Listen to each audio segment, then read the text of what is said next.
करें। Hello everyone. So guys, आज की वीडियो काफ़ी इंपॉर्टेंट होने वाली है। तो सिंपली गाइस, आज की वीडियो में जो डिस्कस करने वाले हैं जो है कुछ इंपॉर्टेंट टॉपिक के बारे में डिस्कस करेंगे जो हमारे पास कई सारे स्टूडेंट लोगों का क्वेरी आया था। तो गाइस मैं बता दूं कि जो भी स्टूडेंट अगर पूछ रहे थे कि मैं आपको बता देता हूं कि इसके रिजल्ट कब आएंगे। अब 1 मिनट में ओपन कर लूँ। इसके रिजल्ट कब आएंगे और इसके जो है फिक्स कट ऑफ कितना तक हो सकता है, सिलेक्शन प्रोसेस की क्या क्राइटेरिया होती है, रिजल्ट के बाद हम लोग क्या क्या कर सकते हैं और क्या प्लान बना सकते हैं। तो गाइस कई सारे स्टूडेंट इसके बारे में पूछ रहे थे और इसमें ये भी पूछ रहे थे अगर हम लोगों के 38 स्कोर अगर बन रहे हैं तो क्या हम लोग का जो है सिलेक्शन हो जाएगा कि नहीं हो जाएगा। तो आप लोगों को मालूम होगा कि पेपर के जो लेवल थे बहुत ज्यादा डिफिकल्ट आए थे। तो इसके देखते हुए जो है कट ऑफ जो है अनाउंसमेंट भी कर दिया गया है। एक अपडेट जो है एक्स पे आया था, ट्विटर पे आया था। तो इसके बारे में भी मैं चर्चा करूंगा। तो गाइस वीडियो स्टार्ट करने से पहले आप लोगों से छोटा सा रिक्वेस्ट है कि वीडियो को जरूर लाइक कर दे। मोर डिटेल के लिए आप मेरे टेलीग्राम को भी विजिट कर सकते हैं। टेलीग्राम का लिंक मैं वीडियो के डिस्क्रिप्शन में कमेंट बॉक्स में प्रोवाइड कर दूंगा और मोर डिटेल के लिए वहां पे जरूर जाएं। और साथ में जो भी न्यू कैंडिडेट मेरे चैनल पे आए हैं तो चैनल को जरूर सब्सक्राइब कर लें, अपने फ्रेंडों को भी शेयर कर दें जिससे उनको भी इसके बारे में अपडेट मिल जाए। तो गाइस यहाँ पे जो अपडेट आया था हमारे पास इसके बारे में भी मैं थोड़ा सा आपको बता दूं।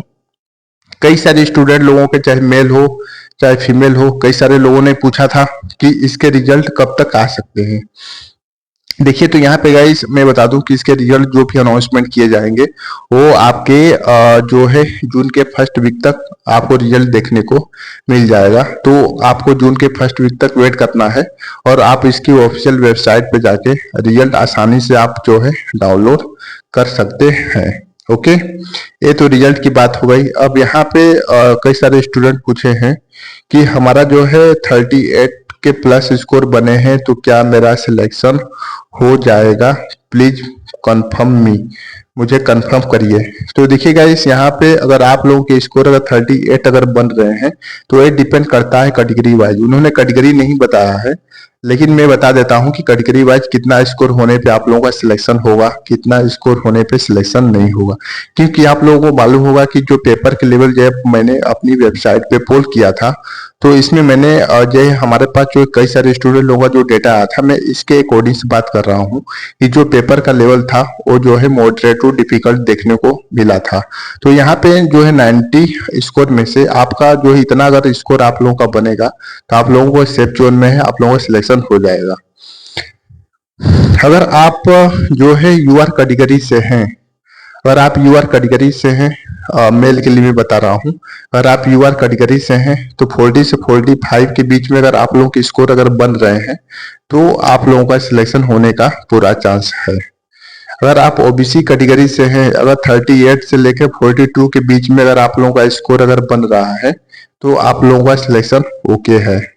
अगर एस सी एस टी से हैं तो 35 से 40 के बीच में अगर आप लोगों का स्कोर है 36 से 40 के बीच में तो आप लोगों का जो है सिलेक्शन आसानी से हो सकता है।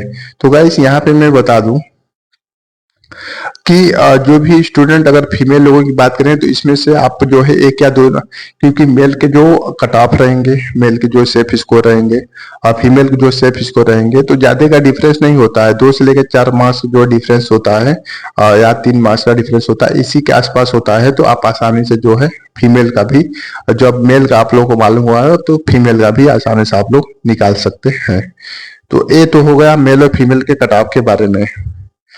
अब जो 38 अगर आप लोग के स्कोर हैं, 38 स्कोर अगर आपका यूआर कैटेगरी में है तो आप लोगों का सिलेक्शन नहीं हो सकता है। 38 स्कोर अगर ओबीसी कैटेगरी में है तो इसमें चांस है कि आपका सिलेक्शन हो सकता है।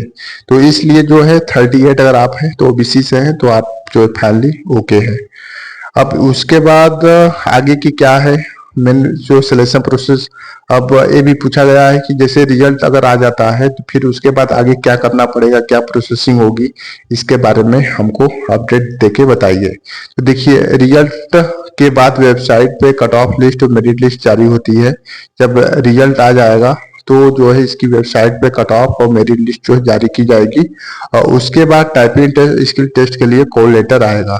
तो देखिए जो भी है आपको अपडेट चाहे मेल के थ्रू हो चाहे कॉल के थ्रू हो आपको अपडेट दिया जाएगा। आप तो टाइपिंग टेस्ट हो जाएगा, के लिए बताया जाए या तो आपका स्किल टेस्ट के लिए यानी कि इंटरव्यू के लिए बताया जा सकता है।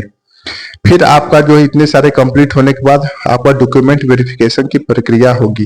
फिर जब आपका ये कंप्लीट हो जाएगा, चाहे इंटरव्यू चाहे आपका दो में से एक होगा आपका, चाहे आपका स्किल टेस्ट हो चाहे आपका टाइपिंग टेस्ट हो, दोनों में से अगर एक हो जाता है तो फिर उसके बाद जो डीवी के लिए आपको अपडेट रहना पड़ेगा डॉक्यूमेंट वेरिफिकेशन के लिए। और डॉक्यूमेंट वेरिफिकेशन के क्या करना पड़ेगा कि आपको जो ओरिजिनल डॉक्यूमेंट सारा आपको ले जाना है और उसके बाद या 2-3 और जीरोस कॉपी भी आपको ले जाना है साथ में। और कौन कौन से डॉक्यूमेंट ले जाना है ये भी मैं बता देता हूँ। 10th का मार्कशीट होना चाहिए, 12th का मार्कशीट होना चाहिए, और उसके साथ जो है income certificate, caste certificate, domicile certificate होना चाहिए। 3 साल से ज्यादा पुराना नहीं होना चाहिए, नहीं तो अमान्य हो जाएगा। आप डीवी के पाके आपका जो है रिजेक्ट हो सकता है सिलेक्शन। और उसके बाद जो भी आपका एडमिट कार्ड है ये भी होना चाहिए। एडमिट कार्ड के साथ साथ फिर उसके बाद आपका जो है जैसे कि आपने रजिस्ट्रेशन फॉर्म किया है तो इसका प्रिंट आउट अगर आपके पास हो तो ये भी ले लें। और जो भी स्टूडेंट जो है जैसे कि स्कूटी गाइडेंस होता है या तो किसी भी पार्टिसिपेंट में भाग लिए हों तो इसका भी अगर आपके पास सर्टिफिकेट है तो ये भी एक्स्ट्रा कुरिकुलम के थ्रू जो है लगा सकते हैं। और सारे जो है अटेस्टेड होना चाहिए। आप अटेस्टेड किससे कराना जरूरी है, आप जो है अपने ब्लॉक के सेक्रेटरी से भी अटेस्टेड करा सकते हैं, नहीं तो आपको जो है खुद ही इन्फॉर्म इसके बारे में भी बताया जाएगा किसे अटेस्टेड कराना है। और उसके बाद 6 फोटोकॉपी हमेशा अपने पास रखें। तो इतना सारा डॉक्यूमेंट रेडी करके रखे रहें क्योंकि रिजल्ट के बाद यही सारी प्रक्रिया होने वाली है। और फिर उसके बाद अंत में फाइनल मेरिट लिस्ट, यानी कि जब इतना सारा कंप्लीट होने के बाद एक शॉर्ट लिस्ट जो है तैयार किया जाएगा। शॉर्ट लिस्ट के बेसिस के अकॉर्डिंग से आप लोगों का जो है सिलेक्शन होगा। क्योंकि जैसे कि आप लोगों को सारा प्रक्रिया कंप्लीट हो गया आपका, जैसे कि डीवी हो गया, इंटरव्यू हो गया, स्किल टेस्ट हो गया, सारा ओके हो गया। ओके हो जाने के बाद फिर उसके बाद आपका जो है फाइनली अपडेट आपको दिया जाएगा, फाइनल मेरिट लिस्ट आपको बताया जाएगा। और उसके बाद जब फाइनल मेरिट लिस्ट देने के बाद 10 या 15 दिन के बाद पास आपको जो है ज्वाइनिंग लेटर भी चाहे ज्वाइनिंग लेटर आपके डाक के थ्रू या तो आपको अपडेट इस पे दिया जाएगा, मैं बता दे रहा हूँ, तो इसके थ्रू आपको जो है भेज दिया जाएगा। फिर उसके बाद आप लोगों की ज्वाइनिंग आराम से हो जाएगी। तो इसमें गाइस जैसे कि सोच रहे हैं कि हम मुझे अदर स्टेट में जाना पड़ेगा, और उसके बाद कुछ नहीं, अदर स्टेट नहीं। अगर आप बिहार से बिलोंग करते हैं तो आपको बिहारी स्टेट में रहना है, अदर स्टेट में जाने की जरूरत नहीं है। जैसे यूपी पीएससी में होता है, चाहे स्टेट पीसीएस में होता है, तो स्टेट पीसीएस में जो भी जॉब होती है तो अपने स्टेट में ही काम करना पड़ता है। तो इसी के अकॉर्डिंग से इसमें भी अपने स्टेट में ही काम करना पड़ेगा, बिहार से बाहर नहीं जाना पड़ेगा। ओके गाइस, तो यही जो है अपडेट था जो भी स्टूडेंट पूछ रहे थे। और उसके बाद और भी कई सारे आरआरबी एलपी के लिए आया है, सुप्रीम कोर्ट के लिए आया है, तो कई सारे रिक्वेस्ट आया। तो गाइस एक दिन में कई सारी वीडियो बनाना पॉसिबिलिटी नहीं हो पाती है। इसमें रिसर्च करना और उसके बाद जो है इसकी एनालिसिस करना, आप लोगों को बताना बहुत ही मेहनत लगता है। तो गाइस जो भी स्टूडेंट है आप लोगों को भी जो भी नेक्स्ट क्वेरी है कल अपडेट मिल जाएगा। जो भी डाउट है आप भी बताइए, टेलीग्राम भी पूछ सकते हैं, चाहे मेरे पोर्टल पूछ सकते हैं। तो मिलते हैं नेक्स्ट वीडियो में नए अपडेट के साथ। Take care, all the best.